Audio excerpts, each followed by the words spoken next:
everyone, this is Catherine O'Connell and welcome to Lawyer on Air. If you are looking for inspirational stories about women in law, then this is the podcast for you. Join me and my lawyer ladies as we enjoy a glass of wine after a hard day at work and talk about the world of women in law. I hope you will enjoy getting to know these amazing women who I am so proud to share a profession with. I'm glad you're here and I hope you enjoy the show. Hi everyone, welcome to another episode in Season 3 of Lawyer on Air. I'm the host of the show, Catherine O'Connell. Today I am joined by Lexi Takamatsu. Lexi is a foreign lawyer at Mori Hamada and Matsumoto in Tokyo. Mori Hamada is in the top 4 of Japanese law firms. It's a marriage of 2 firms that came together in 2002. Mori Sogo was established in 1971 and Hamada and Matsumoto established in 1975. They have offices all over the place in Asia: Shanghai, Beijing, Singapore, Bangkok, Yangon, Jakarta, Hanoi, Vietnam. And domestically, they also have offices in Fukuoka, Osaka, Nagoya, and Takamatsu. Yes, Takamatsu does sound familiar. It is a city in Japan and also Lexi's surname. Lexi is an international disputes specialist who has represented companies in domestic and international litigation and arbitration, including commercial disputes, intellectual property disputes, and corporate governance disputes. Lexi attained her BA from the University of Southern California in 2008 and got her JD from UC Berkeley School of Law in 2015. She was admitted to California in the California Bar in the same year in 2015 and is a registered foreign lawyer in Japan as of 2021 and a member of the Daini Tokyo Bar Association. Well, after qualifying as an attorney in 2015, Lexi completed a 1-year clerkship with a US federal district court judge in the Central District of California, assisting the judge in drafting opinions for the civil litigation cases on her docket. Then in 2016, Lexi joined the US law firm of Skadden Arps, Slate, Meagher and Flom LLP in Los Angeles, California. There she handled business litigation and arbitration matters on a variety of subjects such as contract disputes, class actions, white-collar defense and investigation, corporate governance and partnership disputes, and securities litigation. After 2 years with Skadden, Lexi joined the disputes department of Morrison & Foerster's Tokyo office, where she was from 2018 to late 2020. At MoFo, she was in the disputes department working on cross-border intellectual property and contract-based disputes. During that time at MoFo, Lexi was also seconded to a large Japanese company for 8 months to assist with the compliance department in a major internal fraud investigation. Lexi joined Mori Hamada in September 2020, which was at the height of this pandemic. And well, I know that Lexi is actually a fluent speaker of Japanese and she reads and writes it very well. She attained the Japanese language proficiency test top level N1, a certification in 2018. And I have heard that she is one of the very few, if not the only US litigator in Japan who is fluent in Japanese. Lexi can correct me on that. Well, there we have it, a complete bio of Lexi before we get started into our conversation. And yes, you can tell she's a lawyer extraordinaire, as I love to call my guests. And I'm so pleased, Lexi, to bring you onto the show today. Welcome. Thank you. Thank you for having me. Well, it's so great to have you. Today we're going to talk about your career path, influences along your journey, how you came to Japan, your work and life in Japan. I'd really love you, if you can, to talk about a few tips and ideas for the next generation of associates who are coming up the ranks behind you. How does all that sound? That sounds great. All right. Well, today we are talking online and I hope we get to meet up in person soon. But if we did that, where would we be? Do you have a favorite wine bar or cafe or restaurant you love to go to? And what would be your choice of the menu? Well, preferably somewhere kind of divey. I like the divey scene in Tokyo. And if in this hypothetical meeting, if social distancing is off the table, a little bit crowded with, some nice hubbub is also nice. And So I like the neighborhoods, for example, of Koenji in Tokyo has kind of a fun retro vibe. And the reason I'm not naming anywhere specific is because I like exploring new places. So I rarely go to the same place more than once. Oh, Um, right. but that's probably what we would be doing. Yeah. And I'd probably be drinking a beer or umeboshi sour, Oh, something like that. Yeah. great. Yeah, I like that idea of actually having not one place that you call home, but lots of different places that you frequent. I mean, we could go to a different bar every day in Tokyo and you'd never get to all of them, right? In Yeah. 365 days. It's Yeah. amazing. Yeah. Not even close, I don't think. Wow. Umeboshi sa. So umeboshi is what? I know what it is, but what do you Sure. describe it as? I think in English it's usually described as a pickled plum, but it's not at all what that sounds like. It's very salty and it's not your usual Western plum. It's like a smaller plum that has been pickled in a very salty brine. And I know this sounds like it would be horrible in an alcoholic drink, but I have come to really like it. And yeah, it's my favorite cocktail here. It's Wow. It's not sweet, right? It's just sort of not sour, but it's just not sweet, Yeah, it's a right? little salty and Yeah. it's quite salty and a little sour. Great. So then to make the cocktail, they add some shochu and sparkling water with it. And so you kind of take the chopstick or whatever and mash up the umeboshi to make the whole thing a Ah, little salty and sour. And right. So it looks a little cloudy as well. It's not a yeah, clear okay. yeah, I, yeah. I don't drink that so much, but I'm game to try it when we go somewhere, maybe in Koenji, and try it out. That would be Yeah, fun. it's quite an acquired taste. So if you don't like it, I'll finish yours. All right. If I don't, I'll swap to wine probably or beer with you. Right. Okay, So sounds I do great. Yeah. remember actually talking of beers. We did meet together. First, it was online with your colleague Daisuke Yoshida, who I have Yeah. also known for years, who's a litigation partner at MoFo, and he got us together over LinkedIn first. I think that's back perhaps in September 2020 after you just joined Mori Hamada. Isn't that Yeah, that right? sounds right. Yeah, that sounds right. That's almost a year and a half ago. Unbelievable. Yeah. This jolly pandemic has stopped a lot of things. But from now, Yeah. we're all trying to get back to usual days. So sounds Yeah. good. Yeah. Yeah. Well, I mean, we can get right in now. I think one of the first questions I always ask people, Lexi, is what you wanted to be when you were a child. Can you recall way back then what your first sort of thoughts were around that? Well, there's a serious thing that I wanted to be, and then there's a not very serious thing that I wanted to be. I love music. So this is the serious side, believe it or not, but one of the serious things that I wanted to be is I would love to be a musical theater actress because I love to sing and I love musicals. So I, always sing musical songs around the house and even through high school, that's still what I wanted to be when I grew up. But there's a lot of things about that industry that I think wouldn't really fit well with my personality. So I ended up going with something completely different.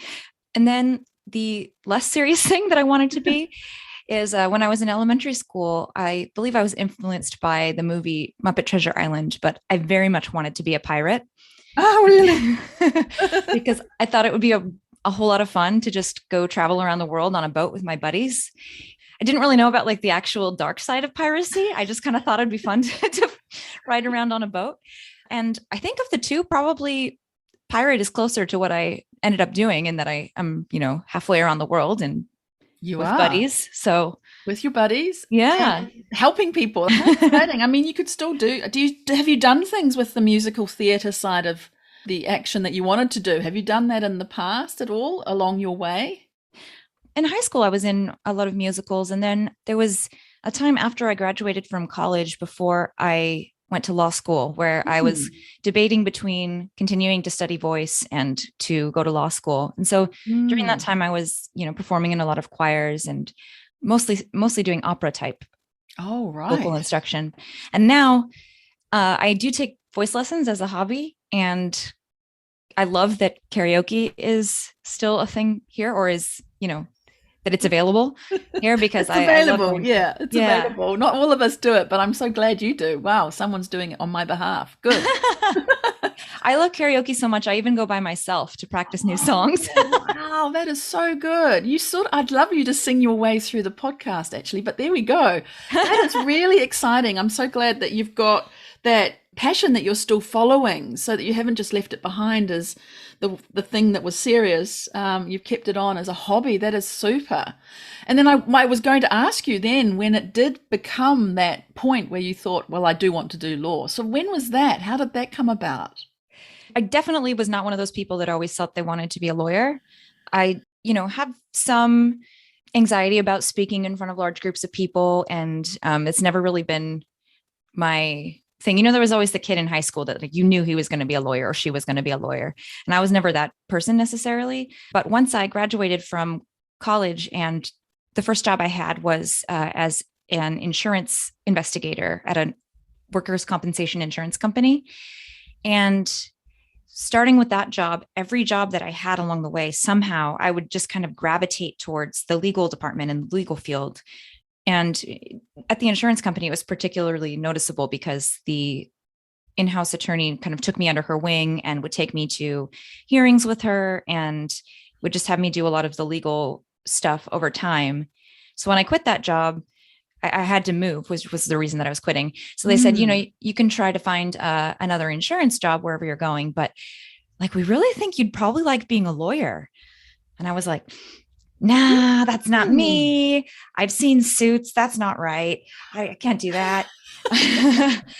But, kind of wherever I went, I ended up really enjoying the legal thinking side and the legal writing side. And so eventually I got to the point where I was like, okay, I see the signs now.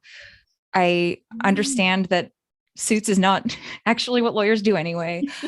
Maybe I'll give this a try. So that's when I decided to just go ahead and go to law school. Oh, right. Because one of my questions I actually had was, did those TV shows about lawyers sway you? No. So there we go. No, because quite the opposite. Hardly any of that is real, right? I mean, maybe they do a little bit of law, but all the cases come to court very quickly, which doesn't happen in reality. They're all wearing glamorous clothes and never seem to get sweaty, and that just is not true. They're always looking beautiful. Oh, wow, that's amazing. So when was that? Because I know you got your JD in 2015. So when did you start then going into law school? So I started in 2012. Right. Okay. And so there was about a 4-year period or so where I was working at an insurance company and at a startup and just kind of trying to find what I wanted to do through trial and error.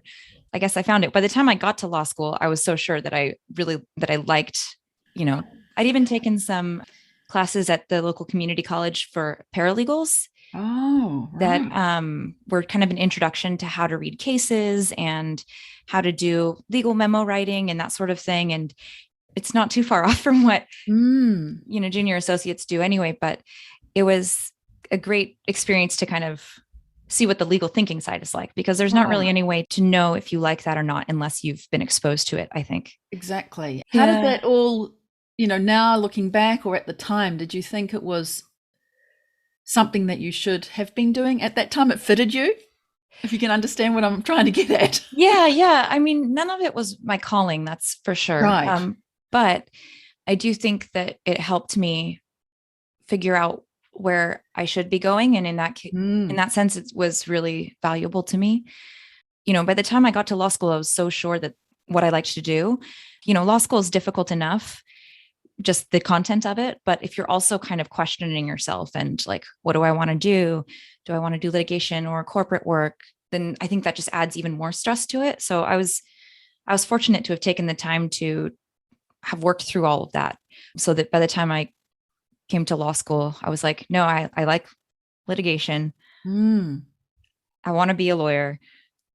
I'm sure that this is what I want to do. So I'm glad I did take that time, even though none of those things was really my calling. I think that's important, right? To know that you have that time and that it's okay. You don't have to go straight off and do something if you're not so sure and it wasn't a calling for you to do either of those serious, non-serious things, right? So there are, even though, different types of litigation, aren't there? So how did you know what kind of litigation you wanted to do, or how did you get into what you were doing now? Because after getting your JD, you started off as a judge's clerk. So what made you or helped you to decide what kind of litigation was the path that you should be taking? I think there are a lot of people that go in with a particular passion about a subject area. I was not one of those people. The thing that I really like about litigation is taking apart a fire hose of facts that someone is, the witnesses are telling you, that the client is telling you, that you're reading from documents, and kind of picking out the ones that seem helpful and weaving them into a story. And, even at the insurance company, we'd talk to the injured workers and hear their story, and then kind of pick out the facts and put them in buckets of, it's going to be this kind of claim, or this is a fraud red flag, or something like that. So even from that point, kind of that process of pulling things out and then putting it together into a story, that's been something that really resonates with my brain, I guess. Yeah. And so as long as I get to do that, and then the other side of it is legal writing the story, but also it's not just telling a story in like a fictional sense. It's in a way that's fun to read. It's also the logic of getting to the answer that you think is right in a way that someone can follow your logic through all the steps. And it's a perfect cross of right brain and left brain to me. So as long as I get to have all of that, it doesn't really matter to me if the subject matter itself is, environmental law or tech law, or, it kind of adapts itself to any type of litigation. Right. How interesting. Wow. And then for that particular first job that you had with the judge, how did that come up? I mean, are those kinds of roles advertised, or do you meet someone and they introduce you to it? What happened there? Yeah. So at the law school, they really promote people going to work for judges. It's called a clerkship in the US. So Right. Yeah. yeah. So the law schools have they have a counselor actually that is specifically designated to help people find clerkships. And so there was guidance on that in that sense, but they are really hard to get, especially if you're trying to get one in one of the popular jurisdictions, which is California, New York. And to be honest, I don't really know how I got lucky enough to get one, but I just sent my application out to a million places. And this was a judge that picked me up. And, she is notorious for being a very difficult judge to clerk for because she's very meticulous. She looks at everything from every angle, I guess I should say. And because of that, her orders are really, really long. And, she teaches you how to look at everything from every angle as well. But it's a tough learning curve. And she was not shy about explaining that to me in the interview. And I said, okay, I mean, sounds like a challenge, but if I'm going to be doing something, I might as well be getting the most out of it possible. And it sounds like she would be a person that I could learn the most from. Yeah, amazing. I know of at least a couple people that were kind of scared off by the "I'm a tough judge to clerk for" speech. So that could have been part of why she chose me, because I was basically like, I'm game. Okay. You were up for it, right? Whereas others, it probably showed on their face right in front of her. Yeah. Saying that, and they'd be like, ugh. But at least she told people very frankly. It wasn't like afterwards, after you joined, she was tough. She was very genuine and authentic in that interview. Wow, amazing. Yeah. And what happens? Are you sitting in court? Are you in chambers? How does that look, like your average day or week? What does it look like for that kind of role? So she had civil calendar, which is where she goes to court and hears motions and other things. She had it once a week on Fridays. So on that day, we would be in the court listening to the parties give their oral advocacy and, taking notes if we needed to change anything that was in the draft order. But the other 4 days a week, we would be in chambers, and we'd split up her docket, and I was odd case numbers and my partner was even case numbers. And, we do legal research and try to figure out what all the right answers were, and then write a draft for her. And then she would tell us the ways in which we were wrong. And then we, kind of go through a cycle of getting comments back and rewriting. And that was, so a lot of reading and writing and researching and that kind of thing, but then also getting exposure to oral advocacy. And there was one trial that I sat through. As well. That would have shown you a lot then, right? Really quite revealing. Yeah. Oh, wow, that's amazing. And so did that then finish at the end of an internship? Was there a trigger then to go on, and you joined a firm after that, Skadden? Yeah, clerkships in general in the US are 1 years or 2 years. Some people come back after they've been a lawyer for a while and have more permanent clerkships, but for the most part, people rotate in and out after a year or two. Right. And so you then in 2016, you joined Skadden Arps, Mhm. Slate, Merger and Flom, one of the longer named law firms. What then made you go into that firm? So I had already interviewed with them prior to my second year of law school, and kind of decided at that point. And I think it was the people that I met at on-site interviews and the kind of work that they were doing sounded interesting to me. I actually originally interviewed at the Palo Alto office, and I liked the size of that office. I liked that it was an exporter of work, is kind of how it was put to me. It was an office that was bringing in so much work that the associates there couldn't handle it all. So they had to export it to other offices. And that was a good place to be because it means that you get to pick off the best work before you give the rest to the other offices.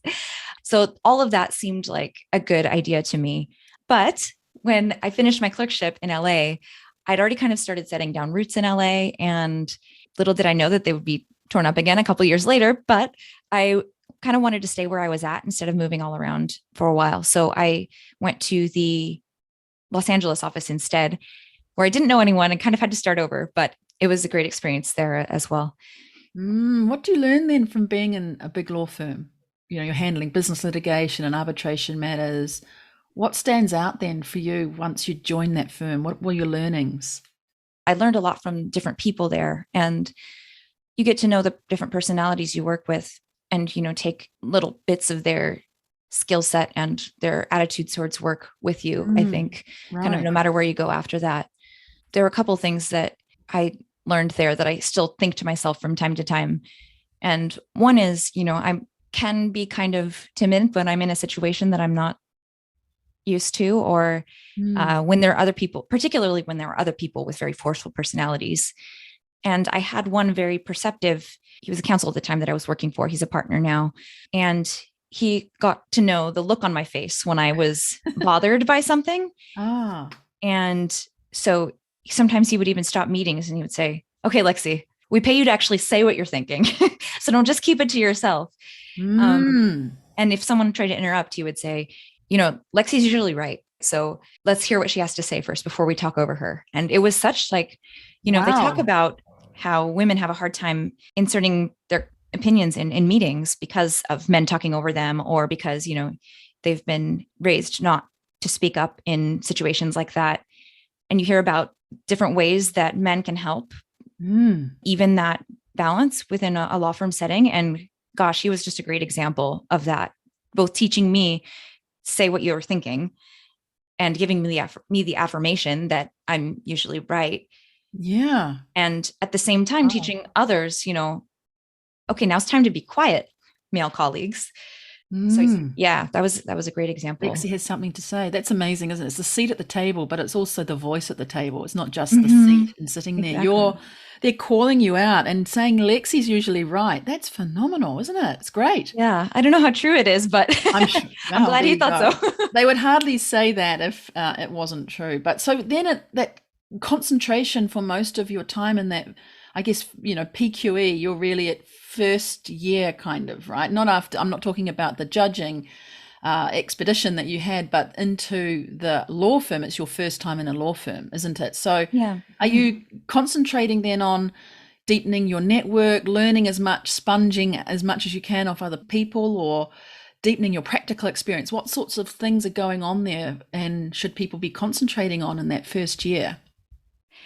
Yeah, I guess for me, I've moved around quite a bit, as as you explained in your introduction. And so I would say the first year or so of any new place that I've been has been about making sure that I'm doing good work that I know that I'm capable of, because getting a good internal reputation, I think, is the first most important step when you start anywhere. And so the first year that I was at the law firm, I was really concentrating on, okay, I've now spent a year doing legal research and writing for this judge. So I know that that is something that I have trained and put in time and have gotten better at. So I'm going to make sure that the work product that I show at this new law firm reflects that, and also trying to get that work in the first place so that I can demonstrate the writing skills that I had developed. And then starting from the second year, once I had people that I trusted to help me grow and to be kind of mentors to me, starting in about the second year, that's when I was, going out on limbs a bit more and doing things like depositions and things that, require speaking in front of people that, I needed to get a little bit out of my shell in order to do. Yeah, I think by that point, people knew that I had a certain work ethic, and they knew that I could think well and that I could write well. And so if I was a little weak on this point, on a certain point, or if I seemed a little nervous about something, it wasn't that I was not capable at all. It was like, okay, here's a weak point that we can improve upon. Right. So you're getting your solid foundations there with that work ethic being really spot on and having that good internal reputation, because you're showing that you're really good and capable with the work that you were given to do. And then moving on from there to try and expand and, move out of your shell, get a little bit more detailed and precise, and do different things with the work that you'd already built the solid foundation on. Yeah, exactly. Right. So you were there for a couple of years, and then I think you're jumping over to Japan after that, right? Yeah. So it was one of those things where I told you that I took a long time to figure out that I liked litigation, but then I knew that I liked it, right? So the same thing happened with me in Japan, which is I started taking Japanese when I started law school, or maybe a little before that on my own. But then I kind of dipped my toe in the water and I said, okay, I'll study abroad. So I studied abroad for 6 months at Waseda University in Tokyo. And then I thought, okay, I like that a lot. I want to live here. And so I'd come back whenever I could over breaks. But the more that I learned Japanese and the more that I spent time in Japan, the more I knew, okay, yes, that has to be part of the equation too. And I knew it as strongly as I knew that I liked litigation. And I wasn't willing to give up one or the other, which people generally told me was impossible. But I just kind of knew that if I kept developing both my Japanese language skills and also my litigation skills, that something would happen somehow. And there you go. And then it did. It happened. Yeah. The irony is it happened right after I bought a house in LA. I literally sat down, finally had all my furniture moved in, first time opening my laptop at my desk in my new house. And what is sitting there in my inbox but an email from a recruiter saying, hey, do you want to come do litigation in Japan? Oh, no. Well, yes, but no. Oh, my goodness. Yeah, exactly. Oh, wow. So, what did you do at that point? Did you just freak or think this is it? Oh, my goodness. And there must have been so many things bouncing around your head right then. Yeah, I mean, that was really my dreams coming true right there. So I was excited about it. There was the stress and the pull of like, oh my gosh, you just bought a house. What are you going to do? Are you going to be able to bring your cats? What are you even thinking? But it's funny how our brain goes there, doesn't it? Into all the details that at the end of the day don't even matter. But at the time, it's the house, the cats. You can do all that, but it sort of compounds into your brain at one point. And you think, how am I going to do it? But it actually all works out. Is that what happened then? Yeah, exactly. Gosh. So how long from that email until you actually moved then? So I think it was about 6 months by the time I interviewed and got a visa and got over there, found renters for my house. There you go. Worked out how to it all out. Worked out how to bring your cats. Oh yeah, that was a non-negotiable part. Have you got two? I do. Yeah, I have two, a brother and sister. Oh, and they flew over probably better class than I did. They flew over first class because I wanted to be as safe as possible in getting them over here. But wow. There's an animal first class that's different than human first class. Oh, I didn't know that. That's interesting. Yeah.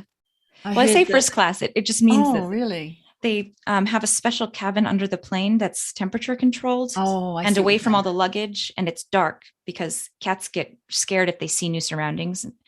So I just had them, I trained them to sleep in a big, big crate, and they just strapped them into the airplane.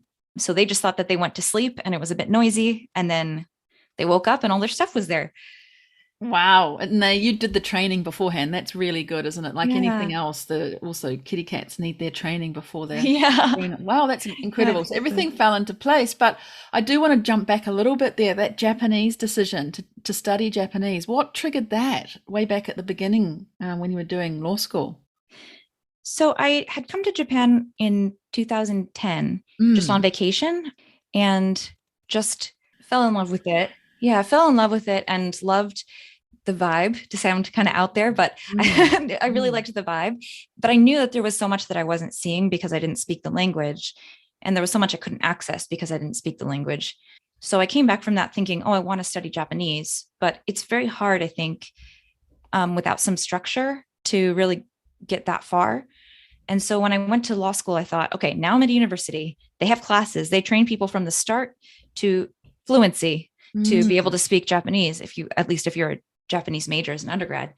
So I thought, this is my chance.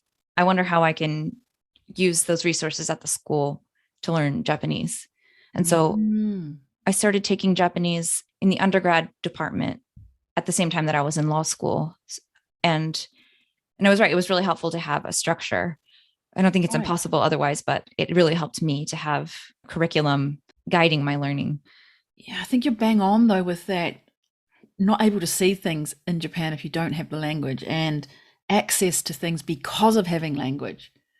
And Yeah. I know in myself that's what I've got, but I hadn't heard it quite put that way. But I think that's absolutely right. It just opens up a whole lot of doors in Mhm. Japan. And I think you can be here and not have Japanese, but having it is just a completely different world. And then you went on, and obviously you recently, I should say, right, 2018 is still recent, I think, but you did get to the top of that, the writing listening test that they have in Japan, the N1. Oh, yeah. Hmm. Yeah, right. So you just kept going at it. And was it like you talked about a fire hose of facts before? Did you find Japanese was like that gushing at you, or did you see it in a different way to how you see the law? Hmm. That's a really interesting question. I'm thinking of the answer myself for myself as I'm asking you, but I did have to kind of break down, especially once classes at Berkeley ended and I continued my studies. I had to break down kind of what all the different components of learning a language are and give an adequate amount of attention to each. And I think one thing that a lot of people struggle with is listening and speaking because it is just in real time a lot of information flooding at you, mm. especially listening and just being able to parse even where the breaks between words are or to hear words that you have seen written. If you saw it written, maybe you'd be fine, but to hear it when it's just a stream of sound coming at you, I had to practice at that specific thing, even. So, in that sense, I guess it is like a fire hose of information. I also think there's a certain, I really like logic Mm. puzzles. That was my favorite part of the LSAT. Yes, I'm nerdy enough to have a favorite part of the LSAT, but I really liked that part. Just to put context on that, in the US, LSAT is the law school, the test to go to law school. And they have a Right. section that's just like you get a bunch of requirements, like there's 8 people sitting at a dinner table and one of them's wearing pink and one of them's name is Susan and one of them doesn't like anchovies and the one who likes one who does like anchovies doesn't want to sit next to the one that's allergic to peanuts. And they just give you all this information and somehow Mm. you're supposed to put it all together and figure out who's sitting where. And to me, that's the same process as both taking apart the facts that are coming at you like a fire hose and putting them into buckets and then weaving them into a story. It's kind of like the similar logic. And I think speaking a language that has a completely different sentence syntax Yes. than your home language is also a bit of a logic puzzle in that you have this thought or this feeling or this concept that you want to convey and you have to kind of take that and put it into the right logic for the resulting sentence to make sense to the listener. Mm. So I guess that's kind of where it all ties Yeah. together. I love how you put that. And I think Japanese language is also quite precise, like most of the law is, but there's also that vagueness and indirectness of Japanese language, which I think that grey area is what we also find in the law, and that's what we work on. And the grey areas where you get a lot of your information by the things that perhaps Yeah. people don't say. or Yeah, the lingering sentence and things like that. Yeah, so there's yeah, some that's a really good point. similarities there. Very interesting. So you jumped on over to Japan and you started to join a different firm here, right? Yes, that's when I went to MoFo. Yeah. And And so what was that like coming to work in Japan compared to how you'd been here for study and you'd been here for pleasure, traveling around? What was it like then to come into a law firm? Was it quite different to doing work in the US? Even though it's a US firm, was it quite different? yeah, I think there are certainly things that it's small things, but you definitely learn new things about the culture the more different contexts you are in when you're exposed to that culture. So even just small things, for some reason, this is the only thing that's coming to mind immediately. But, in Japan, they print things on basically double-sized paper and then fold them. And so Mm. none of the office supplies were exactly what I expected them to be, or the relationship with your secretary is slightly different than it is in the US, and Mm. interpersonal stuff is slightly different. Mm. Clients like to meet face to face more here. I'm kind of guessing that next you're going to ask me how different it is working for a Japanese firm. So I kind of want to save some of the contrast for that conversation. Yeah, I will be asking you that. I think it's very interesting that I mean, how about when you joined, were there people who took you under their wing? I know Mofo's seems to be a firm that embraces people and brings you in and maybe makes you feel at home pretty much straight away. But how did that sort of happen with all the colleagues, the new people that you were meeting here? It's kind of a microcosm of the expat culture here in general, which is, a bunch of expats come to this country and don't know anyone. And so it's like, oh, instant friends. And, even more so if you're all working at the same law firm and all know the same Mm. people or all dealing with the same challenges at work. So yeah, it is like there's already a community there that's waiting to welcome you at MoFo. And that tends to take place mostly amongst the associates, but I found some really wonderful mentors that are still mentors to me today at MoFo in the partners as well. So yeah, it was a great experience to be there, and I learned a lot there as well. There seems to be a massive alum for Mofo, and I think if you think Mm-hmm. about even the newest Supreme Court judge, Yeah, right? yeah, She is from Mofo originally, so that must feel really part of a. You really do feel part of a family or part of a community. I think yeah, when you join a firm like them, yeah. yeah.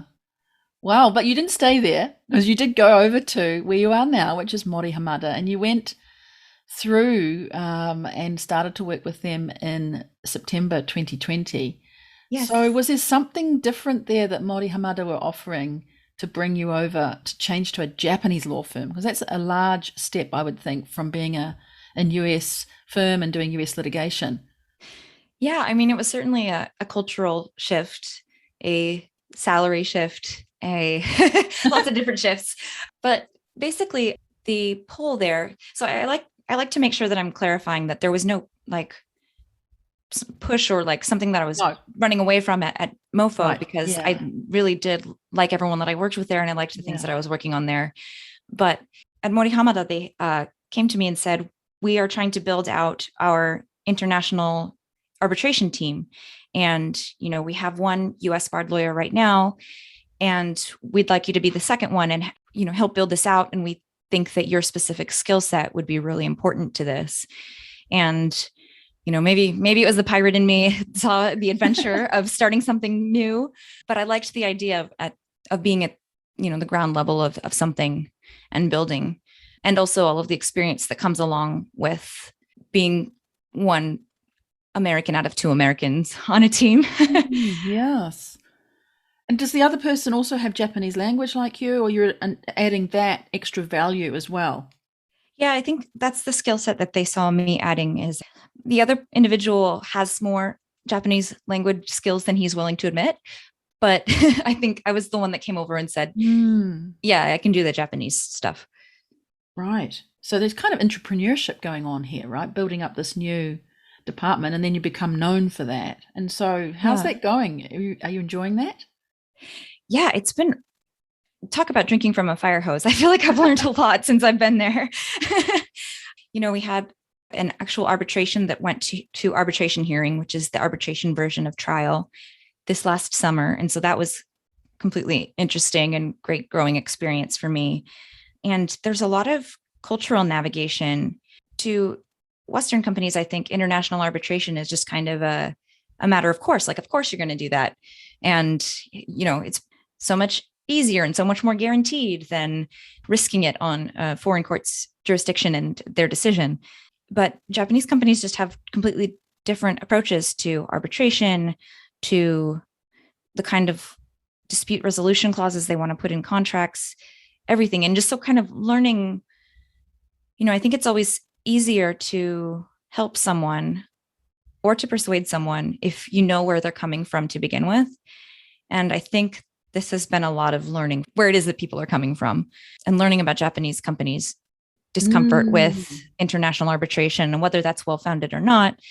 It's good to learn how things are done so that, how can you build something new or change something if you don't know how it is right now? So it's been really interesting experience from that perspective as well. And are they coming to you to also, and you don't have to give away anything, but are they coming to you with the how to draft the appropriate arbitration clause, or you actually coming in at the point where they've had their agreement perhaps drafted elsewhere and you're now trying to sort it out through this arbitration process?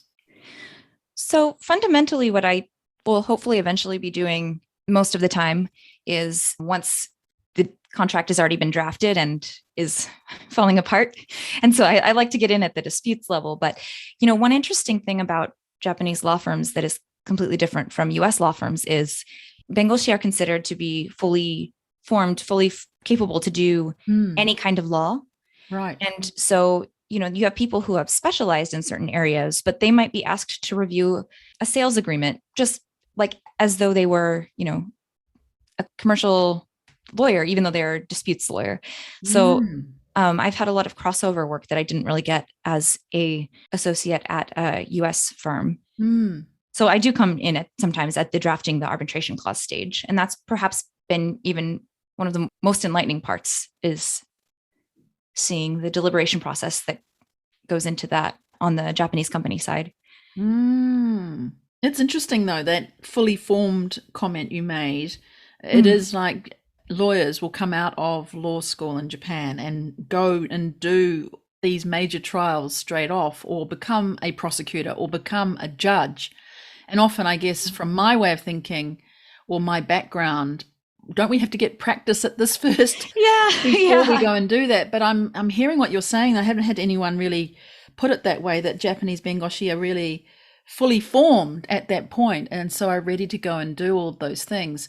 Yet also you are saying that they do need a little bit of help and a different way of thinking, and you're providing that at those early stages as well. That's really interesting.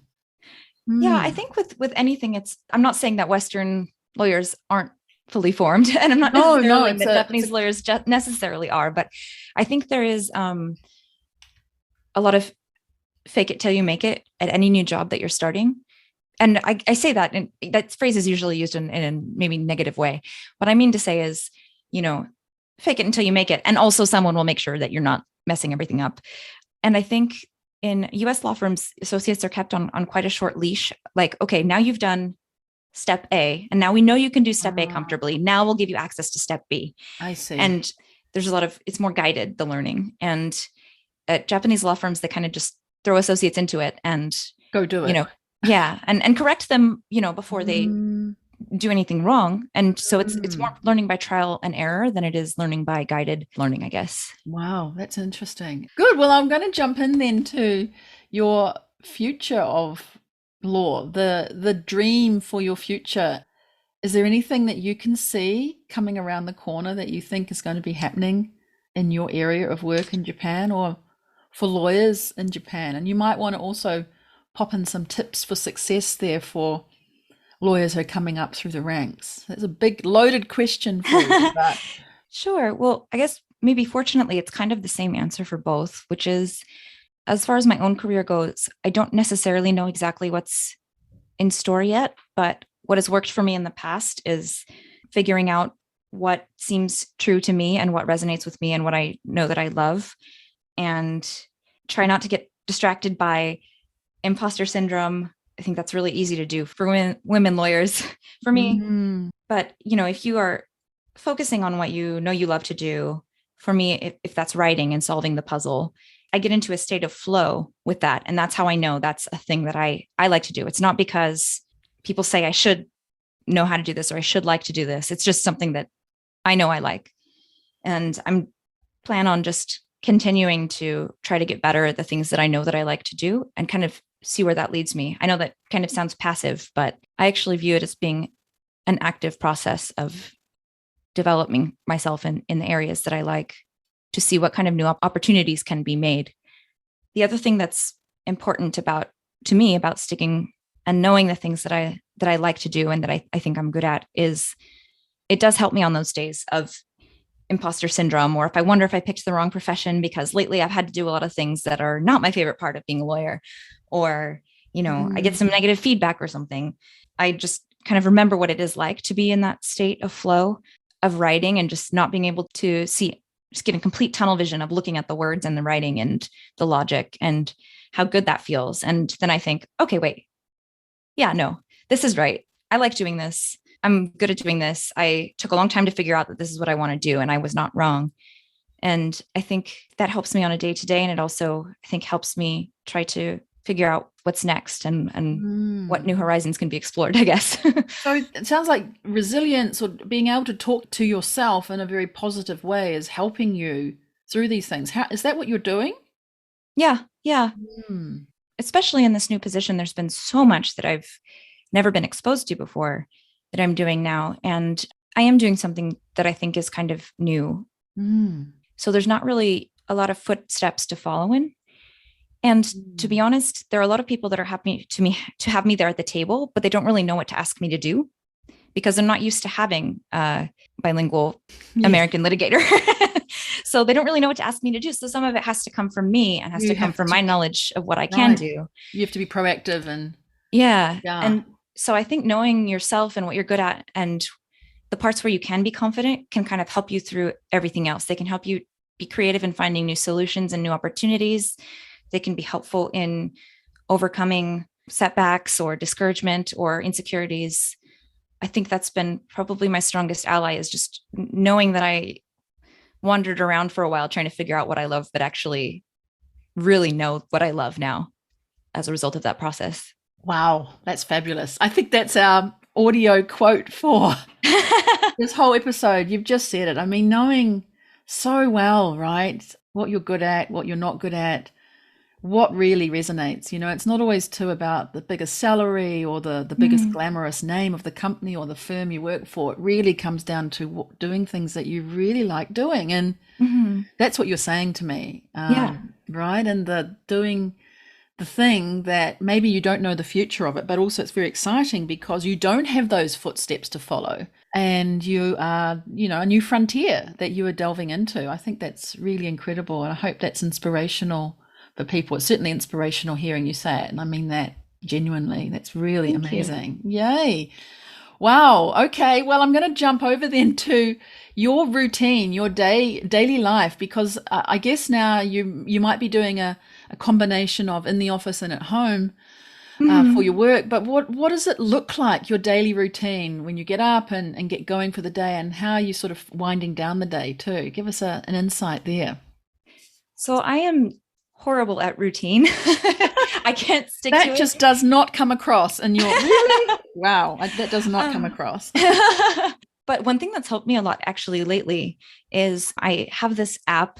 So I'm getting kind of granular here, but I have this app where I've basically entered ideal morning for myself of, I want to do this many things. I want to get this many things in before I open my inbox and start getting to work and getting carried away. Yeah. And I've figured out kind of like how long it takes, and down to, this is going to sound really type A and really contrary to someone who just said they're not good at routines, but like right down to like how long it takes me to blow dry my hair and, put on my makeup. But, I also have things in there. Like I write in a journal every morning, and I practice kanji every morning. Oh, good on you. And I try to do like, at least go for a little walk or watch like some kind of exercise on YouTube, doing it along with YouTube in the morning. So I figured out like how long each of those things generally takes. And then this app basically is a set of stopwatches basically that says, hey, you've been blow drying your hair for 20 minutes now. Are you sure you're still blow drying it? So that that catches me when I'm going off somewhere, getting distracted, looking at my phone or playing with the cats or something. But it's also kind of a little game.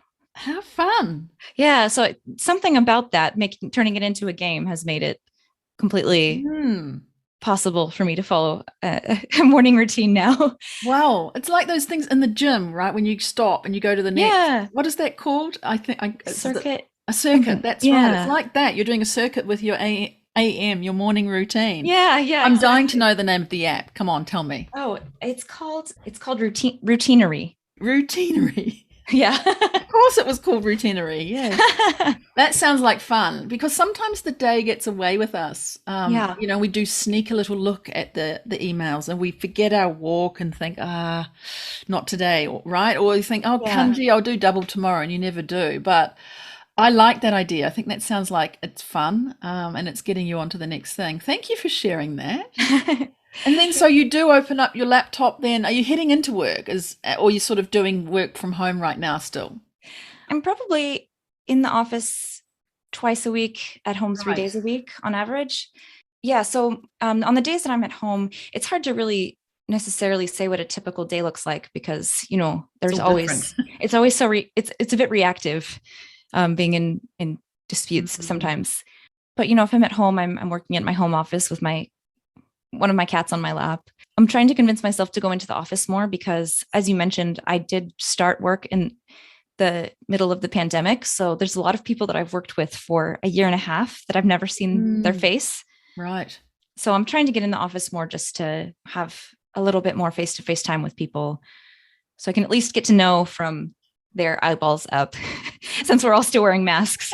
That's right. And it's very hard to recognize people when they take their masks off, right? It really is. Yeah. You get to recognize them with them on, but off is also the difficult thing these days. Yeah. Yeah, exactly. Wow. So what's a little snapshot then or a slice of your life that brings you joy right now? Aside from having a kitty cat on your lap when you're working, is there something else that's...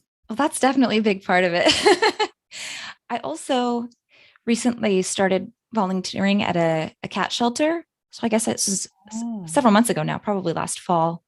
On Saturday mornings, I go over for about 4 hours, and there's this cat shelter in Otsuka that I go clean cages and try to brush up the space so that when people come in to take a look at the cats, they have a comfortable place to be. And so the cats have a comfortable place to be too. And it's really such a nice shot of just like, when I open the cage and a kitten jumps out right onto my chest and starts purring. It's just like such a straight hit of oxytocin that I'm like, oh yeah, it's great. It's completely different from the usual logic mind space that I'm in. I'm just physically working, cleaning cages, seeing things get clean, and then also getting hits of cuddly warm things. It's lovely.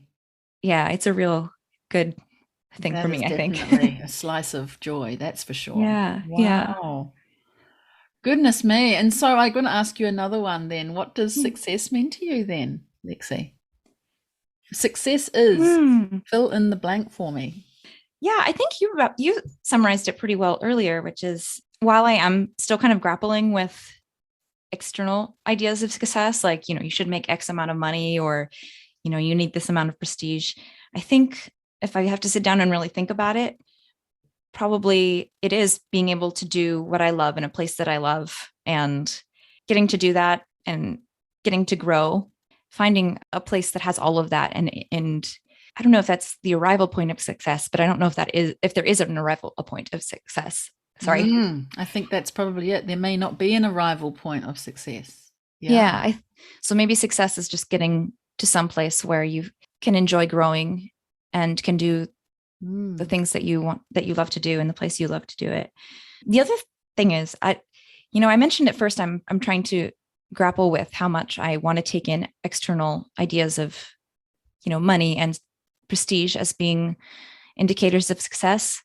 I think there's a tendency to either fall victim to that mentality entirely, to only view those two indicators as indicators of success, or to completely dismiss it as like, oh, those aren't for me. I'm above needing money and prestige. And, I actually think that neither is correct. I Two think ends of the scale, maybe?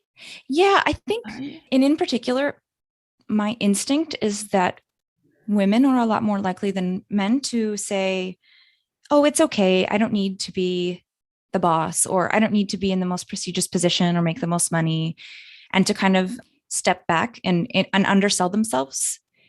And so I think something that I'm still grappling with and learning is how much it's okay for me to ask for those things, for money and prestige, while not compromising my fundamental things that are really important to me. And I think it's a balance. I think it's not either or. I think it's not an on and off switch, because underselling yourself is not great either, Oh, I hear you. It sounds like being the best person you can possibly be with everything that's given to you and also everything that you're capable of, and being entirely grateful for it at the same time. And being not afraid to ask for what you think you deserve, as long as your concept of what you think you deserve is coming from like a place of authenticity and genuineness, and not just, Right. Great. Oh, okay. Well, I'm going to just head down the road towards the ending, but I do want to know, though, if you do have some advice for other lawyers who are coming up the ranks, starting out their careers perhaps, or just got into law school, or have just graduated and heading on their path. I think probably I'll start with the bad advice. And that is, people told me that I could not do litigation in Japan.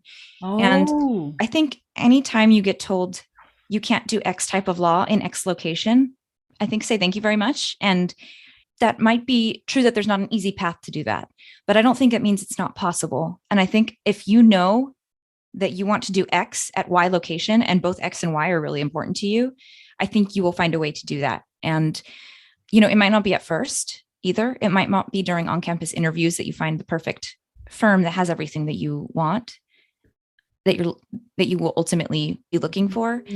But I think step one is to know what your X and your Y are, and to know yourself well enough to know those things are non-compromise points for me.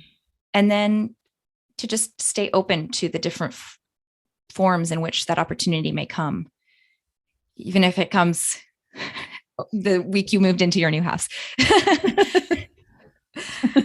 Wow. You're blowing me away. That's just amazing. Oh my goodness. I guess too, I will ask you, because you talked about the worst advice, but is there anything that was the best advice that you got, and who said that to you? It's actually the same counsel that told me that I needed to share my thoughts in meetings and told other people to quiet down so I could. He also said, I think on my first day at Skadden, that he could tell who was going to become a good associate by whether or not they thought about the case after they went home. And I don't think he means like don't have any work-life balance, or, always be worried about work or thinking about work when you're out with your family or whatever. But I think the point is there's a big difference between having ownership of your work and not having ownership of it. And I think what he was trying to explain is if you're continuing to think about it, even when you're not in meetings with other people actively talking about that case, or even, when you're in the shower or something, if you're thinking about the case, then chances are you feel ownership over that case and your part in that case. If you don't have ownership over something, the good ideas, the inspiration, it's not going to strike you because you haven't really opened the door for that to happen. I think if you're just grazing the surface, you haven't dug deep enough to really allow room for the inspiration to come in and to really grapple with the case and the contents. That's all very vague, but I guess what I'm trying to say is having just a few concrete ways to think about ownership, and to remind myself to come back to ownership and really getting down into the deep of a case. It's very easy to get a lot of emails in and work on a very shallow level, just trying to get stuff out and off your plate as quickly as possible. And I'm just as susceptible to that as anyone else, I think. But when I realize that I'm doing that and, maybe making some dumb mistakes, or just not really thinking about anything really deeply or slowly, remembering that advice of like people who think about the case when they go home, or, people who take the time to get quiet and think about the case, or, slow down. Those are the kind of things that I try to think to myself, to slow myself down and to really be able to do the deeper level thinking that the job requires. I think taking ownership and feeling ownership is kind of the key to getting into that deep thinking space. Because if you don't have ownership of it, you're just going to be waiting for someone else's instructions and not really thinking about everything holistically. Right. And treating it like a checklist. It's done. Next.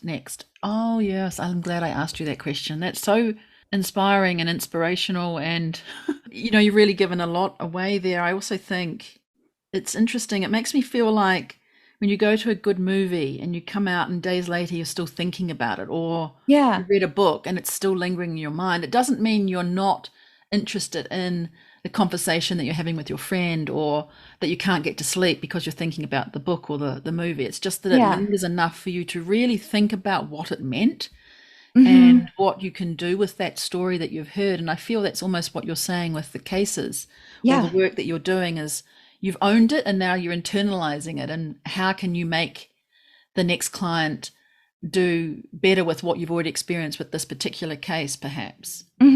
Yeah, that's exactly. Yeah. Very well put. Yeah.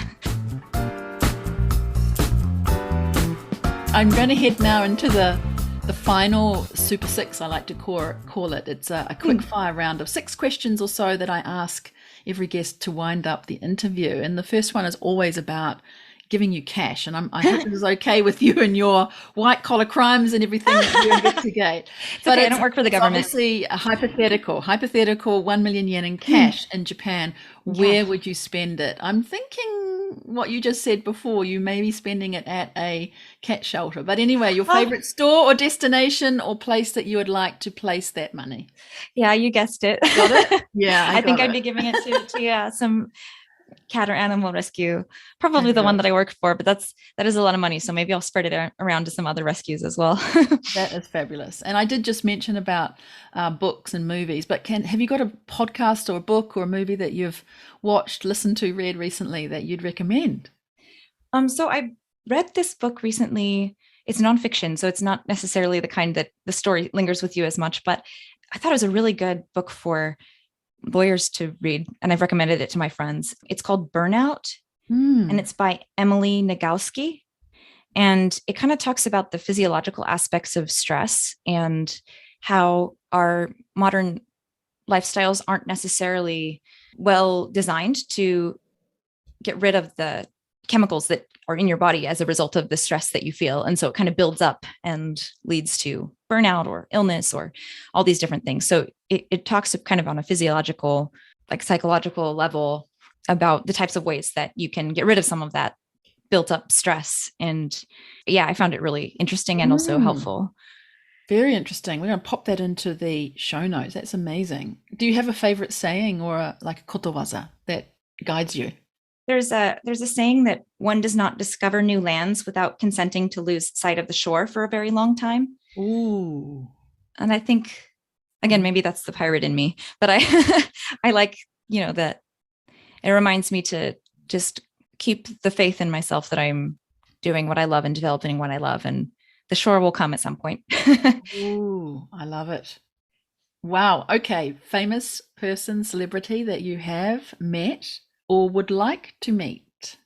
Well, who I would like to meet is Sura Masaki, who is an actor and musician here in Japan. And I don't think he listens to this podcast in particular, but if he is, you know where to find me. Is he doing drama? Yeah, mostly drama. Yeah, and movies, but he does some comedy as well, but he's a very good actor. And very expressive musician. So I really like that. Okay. I'll be looking out for him after this. I'm going to be on Google searching his name. And is there something about you that people don't know? I'll tell you, it explains a lot about me.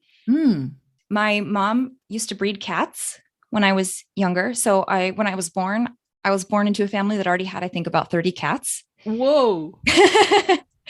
And yeah, I was raised around like 30 cats at a time. So explains a lot of me. No, I didn't know that. That's amazing. It explains a lot about your love for cats. And yes, that's wonderful. Wow. Thank you so much, Lexi. That was so much fun going through those questions and everything. It's been lovely, wonderful. Well, thank you. It's been a Lovely. lot And of New fun for me Zealanders say too. lovely a lot. So thank you so much for coming on Lawyer on Air. It's been really a joy. Oh, thank you. Yeah, sharing your inspirational stories, really in depth about how you feel and what matters to you, and how that really does show up in the work that you're doing. Oh, But thank also you. sharing that book, that the name of that book is, doing well with your life, but not going too far that you burn out. And I Yeah. think that's really important too. You've shown us that. And you've just shown us too that, you can have this success, and your definition of success was brilliant, and enjoy your work outside of your home jurisdiction, sailing away from the shore to another shore, and, in different culture, and setting your roots down here. So thank you so much for sharing your story. Well, thank you.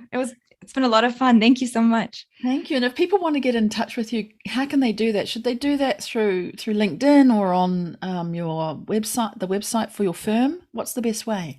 I think LinkedIn is probably the best way. I don't know that the website of my firm has a direct Sure. contact information. So yeah, Actually, it LinkedIn is doesn't. great. I think I tried in the Yeah. initial stages and I couldn't find you there. So on LinkedIn, that's great, because I know you're pretty active there too. So that's cool. Yes. Yes. Well, we'll put that all in the show notes. Anyone who's interested in contacting you, connecting, can learn a little bit more from you by contacting you on LinkedIn. Yes, of course. Yeah, Yes. great. That would be great. Thank you. Okay, well, we'll finish up here. And for my listeners, please do listen to this episode, subscribe to Lawyer on Air, because then you won't miss out on receiving future episodes. And do drop us a review, because that really does help Lawyer on Air be seen by more people. And you can actually jump on over to my webpage as well and leave a voicemail. I do really love hearing actual voices telling me about the guest and what you enjoyed about our chat. So do go ahead, share the episode, and help someone else who you think will listen to it and enjoy and be inspired to live a wonderful lawyer extraordinaire life. That's all for now. See you on the next episode. Cheers, kampai, and bye for now. Thank you so much for listening today to this episode of Lawyer on Air. I really hope that you were inspired by the story you heard, and that you discovered something new about women in the law. It's my passion to share my stories of amazing legal ladies, so please subscribe to the show so that you don't miss future episodes. And if you can think of even just one person to share this episode with, that would make my day. I would love to connect with you, so jump on over to LinkedIn, Facebook, Twitter or Insta, where you can find me. The links are in the show notes below. Well, that's all from me today, and I look forward to seeing you right here on the next episode of Lawyer on Air. Cheers, kampai, and bye for now.